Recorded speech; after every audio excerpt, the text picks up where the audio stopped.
If you're curious how translation earbuds actually work, it's pretty fascinating.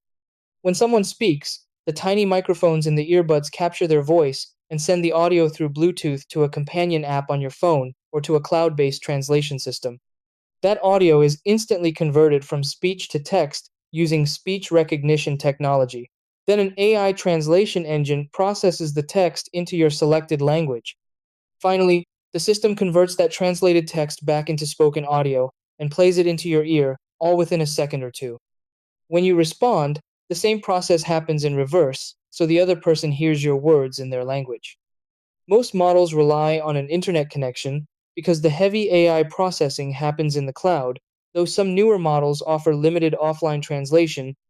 While there can be slight delays and occasional mistakes with accents or background noise, the technology combines speech recognition, machine translation, and text to speech to make real time multilingual conversations possible.